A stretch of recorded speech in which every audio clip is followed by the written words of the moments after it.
Guys, we got through March, we did it. And then now we're in April, which seems insane. Can't believe it's already here. So I've got loads of stuff coming up, but for now, let's just talk about this week. It's been a real mixture. I literally just got myself a nice new quilt, and the day after it was 20 degrees, and it's a nice thick quilt, and it's so I've moved from cool weather to hot weather again. I've gone from wanting the heating on all the time to being like, okay, I'm wearing a spring summer dress now. So it's been one of those. Now I have. It's very unusual for me to have layering things, but I'm going to talk to you about a layering thing. So I'd washed my hair and I'd used this banana. I think is it Garnier? Like there's a banana deep conditioning pot of conditioner I have.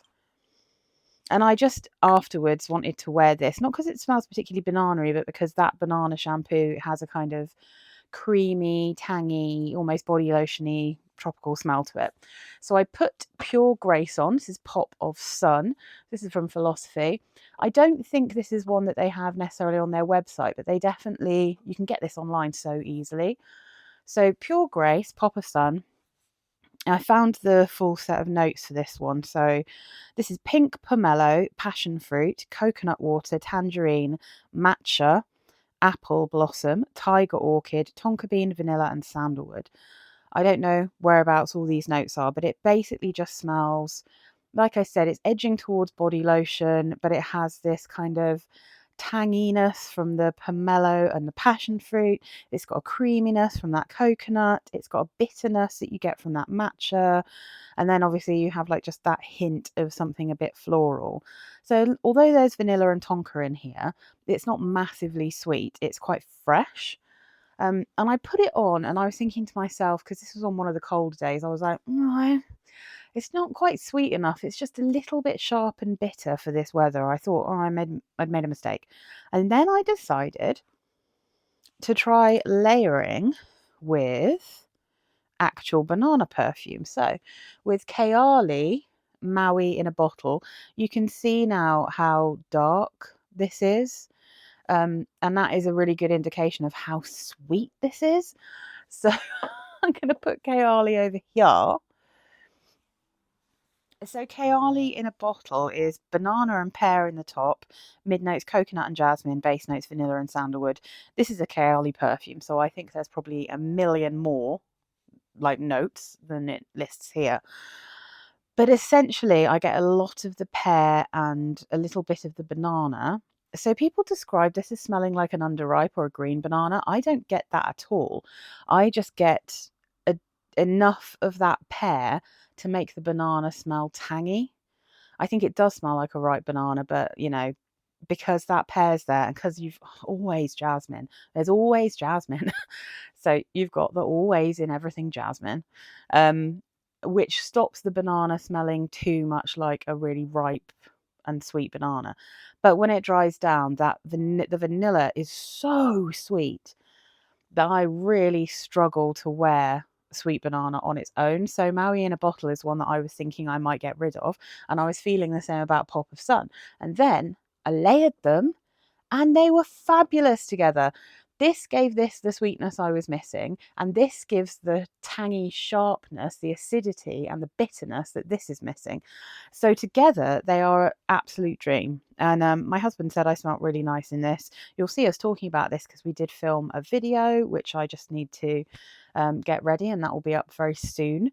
I made those haul videos as well. So actually, some of the things you're going to see here are things I might be talking about other times, but so yeah, very happy about that. That's a really good combination. And I highly recommend if you have this and it's too sweet, then something of this nature, like layering it with something that has a kind of tropically but passion fruit acidity to it, it's really going to work. Next up, you'll see this coming up in a haul soon. I think this is probably going to be a declutter. I'm smelling it and I'm like, I like it, but I don't think I want to wear it.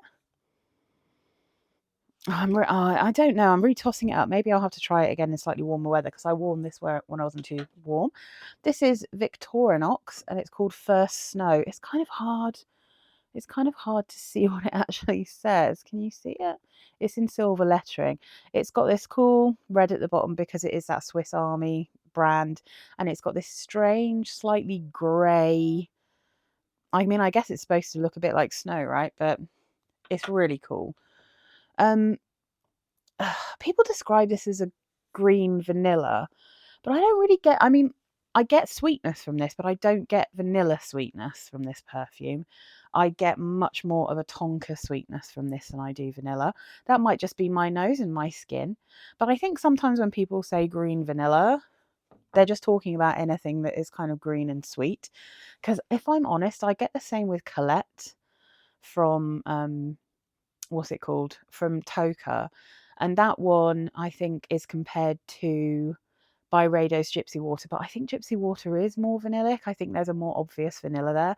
But this is in that same kind of realm as those things.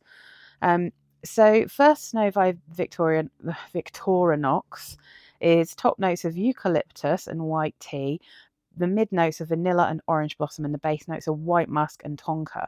And the eucalyptus, I think, is the strongest part of this. You're definitely getting musk. You're definitely getting, in fact, you're getting a bit of all of this, but I feel like the tonka bean is sweeter than the vanilla and more obvious. So it's very sweet. It's got a slight powderiness. I mean, do I smell orange blossom? A little bit, maybe. You can tell it's got like a tea feel to it as well. But yeah, it's like a slightly powdery eucalyptus musky tonka is how I would describe this personally. And I do really like how it smells. I just don't love it. So yeah, maybe I'll keep hold of this one just to see if in a different like type of weather, maybe in hot weather, this would be really good because it allows you to wear something sweet, but the eucalyptus is fresh. We shall see. I do recommend it though. I got this as a, what are they called? Tester bottle. So this was a tester bottle. I think it's from Perfume Warehouse, it's called in the UK, and it was $9.99 for 100 ml. And they've got tons of Victorinox. So you'll see in my upcoming haul, I have a few. I have these three. I've got three of the Victorinox that are in this bottle. So anyway, I don't love it, but we'll see. We'll see how I go. Oh yeah, I think I'm going to space things out because I've got a lot of little things at the moment. Is that going to work? Yeah, let's space them out. So this is one that I like to break out as soon as the weather gets warmer because I find it too shampooey when it's cold weather. Oh, I mean, right now I can get that feel of shampoo, but this is so delicious. I actually wore it for a whole day and then I wore it again on one of the evenings. I was testing things out. So this is The Key by Justin Bieber. It's just such a nice perfume and it is such a bummer. And, you know, talking about discontinued things is fine for me if I can give you a good alternative. But the only thing I've ever smelt that gives me the same feeling as wearing this is Cassandra Rose Rouge from Jeanne Arthes. And that is definitely not a dupe. But there is definitely a strong similarity between how that one smells on me anyway and how this one smells on me. They're not the same, but they smell like they could be relatives. Like Cassandra Rose Rouge could actually be a flanker of The Key, if you see what I mean. So The Key by Justin Bieber has bosenberry, pear, mandarin orange, and osmanthus in the top, mid notes of peach, water lily, pink jasmine, and then the base notes are musk, vanilla, raspberry, and woody notes. It's just really pretty. It's just got the most lovely fruity feel. It's got that raspberry in the base. I can smell a bit of vanilla. I get a decent amount of musk, but I think this is like bosenberry, pear, and osmanthus is the main thing. I feel like the water lily and the jasmine are the reason that I'm getting a shampooy quality, but I'm not really recognizing them as being like strong florals. I think the fact that this has osmanthus and bosenberry makes it a little bit unusual because those aren't the kind of most popular notes to be dominant in a perfume. This is just so pretty. So yeah, I mean, it's lovely and it's a real shame they don't make it anymore. Oh yeah, I can always smell. See, this is like old school Lush because I can smell this so clearly from the sprayer, even though it's been a few days since I sprayed it. Unlike my beloved Twilight, which is no longer one that I can smell from the sprayer. So So grape soda from Lush, absolutely delicious. It smells like grape soda, exactly as it says on the bottle. This is grapes, juniper berry and orange oil, apparently, but there's some kind of magic going on that means it smells like grape soda. I'm obsessed. I really hope they bring out an actual grape soda shower gel I could do with it, because I think it's so delicious and it's so happy. I think that's one of the things I like about it. It's just such a happy, happy scent.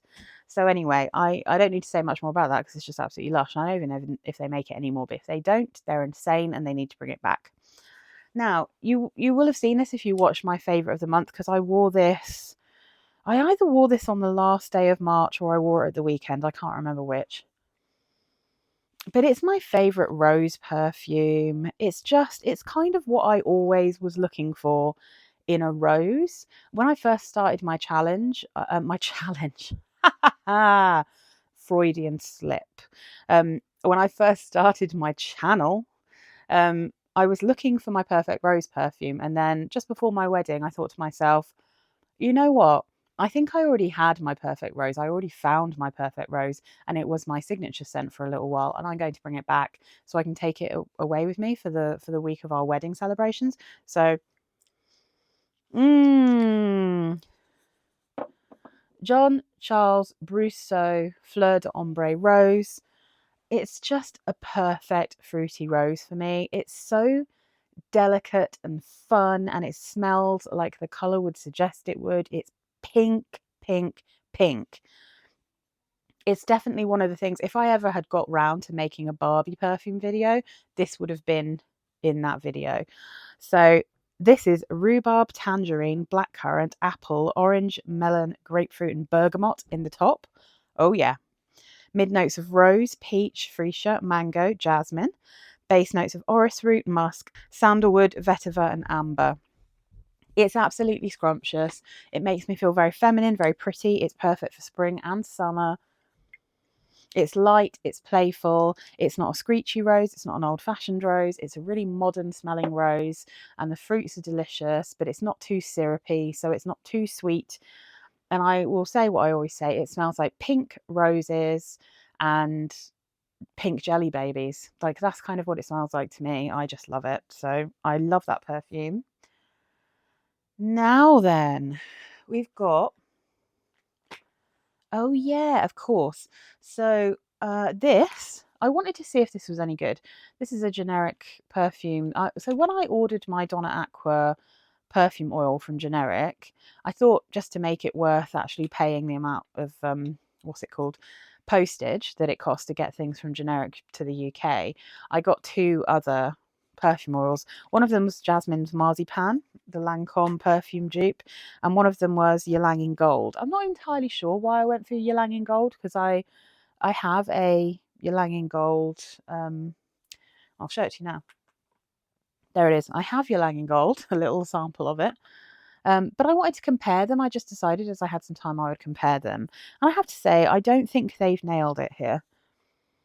I'm not mad for the generic perfumes version of Ylang in Gold, although I will say that I'm also not mad for the actual Ylang in Gold. Reason being, like, no shade, but I don't really like the vanilla, as it turns out, very much in Ylang in Gold, which is, I think, whenever I've compared it to Cashmere, I'm always like, well, Ylang in Gold is just a not as nice version of Cashmere, because I find the vanilla here a bit sickly and I find the fruits here a little bit tangy. So it's really not my favourite. But yeah, I don't know that, I don't think this is a particularly good dupe, so I wouldn't recommend the generic dupe. I just feel like I so much prefer Cashmere, but it's funny because, like, if I look at the notes here, so I've gone for the notes of the original Ylang in Gold because I feel like there's a few different versions, or at least a few different, like, limited edition bottles.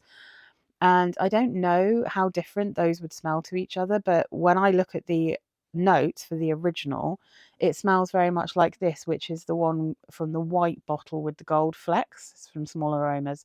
It's got the little glittery liquid. So the notes here are peach, exotic fruits, tangerine, lychee, bitter orange, geranium, artemisia, sage, and rosemary. The mid notes are ylang, sandalwood, magnolia, lily of the valley, rose, mint. Base notes of vanilla, coconut, musk, and moss. I can definitely smell the mint in here. I can smell the kind of interesting herbs. I can smell the peach quite a lot. I can smell the ylang. I can smell some of the musk, and I've got a vanilla that I just don't love here. So yeah, I was wearing it and I thought if the weather was a little bit cooler, I just would have put cashmere on in the evening. But because the weather was a bit warmer, I just put the key back on again later on. But yeah, so I don't love this. I don't really like the generic version. Again, like I'll probably try this at some point again in the future in much warmer weather, but I just think cashmere is so much nicer, you know. No shade. Um, oh yeah, so I tried this one that Roxy sent me because she said that she could send me a decant if I wanted, and I obviously wanted to see whether I liked it on me first. So this is Ormond Jayne Frangipani, and yeah, I don't love this. This doesn't smell very good on me. There's a couple of things I feel about Frangipani from Ormond Jayne. One,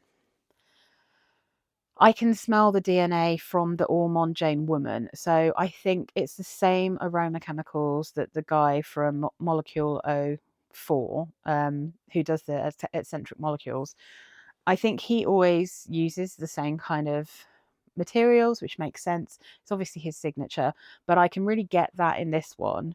And I'm already a bit nervous about how I feel about it in the Ormond Woman one because it reminds me so much of not Ted Baker, Paul Smith's Woman Extreme, which and for some reason there are these aroma chemicals, some of the modern ones, if I have them on my skin for too long, they start to drive me insane. And it's not because I don't like the smell of them. I've realized this recently with too much Isoi Super. It just starts to make me feel uncomfortable if I have too much of it on and I wear it for too long. It's a weird thing. I'm not really sure what that's about, but yeah. So I get some of that here, and I assume that it's either the musk or the cedar that he uses is the same. Um, and sadly, this one also goes a bit, it smells a bit urinal on me. There's something that goes indolic in a kind of piss way, you know, that doesn't smell good on my skin. So the notes here, though, are lime and linden blossom and magnolia in the top. Mid notes are frangipani, water lily, plum, tuberose, and rose in the mid. And then the base notes are musk, Madagascar, vanilla, amber, and cedar. I think maybe Ormond Jayne might not be the one for me if it's going to have that DNA running throughout it, because there's something I just find a bit cloying about it. But yeah, I mean the whole kind of indolic nature of how this smells on me, because I quite like how it smells from the bottle, although I can smell that Molecule 04 style synthetic woody musky smell. Um, but it's actually really pretty. Apart from that, it just smells pretty dreadful on me. All right. Now, this is because I also filmed another video where I was testing out samples that I had bought, also from Small Aromas. So I was testing out things that smell like Blanche Bete. You will see that soon. So you'll see my take on the Latafa version of this. But this is the Paris Corner Taskeen Lactea Divina, I think is how you say it. So this guy, this is a really good affordable alternative to Blanche Bete. I literally just said it and then I instantly forgot.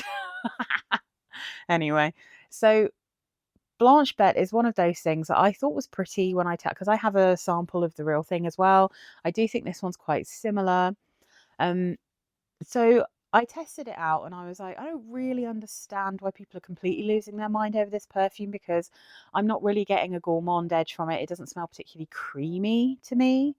And I think, again, that is the classic modern aroma chemicals. I maybe can't smell them. I think there's one in it called Mystical or something.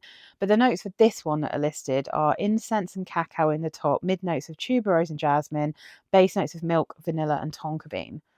So this is like a milky floral musk. That's what this smells like to me. I don't really get the cacao in this one.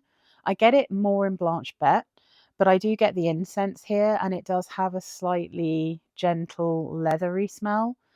So I do quite like this. I wore it all day. It didn't give me a headache. I did reapply it. This is not as strong or as long lasting as Blanche Bete. But this is really nice. I think it's a really good alternative. I think Blanche Bete is just insanely expensive, but this one is much more affordable and it's really pretty and it doesn't smell chemically to me in a dangerous way. It just smells like a light, thin, and the people use the word ethereal, and I think this one fits in. I have a few perfumes that are like this, that are kind of spray them on, just have an aura around you of smelling kind of clean and slightly musky and fresh, but in the way where you just know that the bottle's going to be white. Does that make sense? Like I think you smell Blanche Bete and you just know that bottle's white. And it's the same with my Lolita Lempica Mon Petit. I just know when you smell that perfume, it smells like a white perfume. It smells like not crisp cotton sheets kind of white, just like fluffy clouds, heavenly wafting.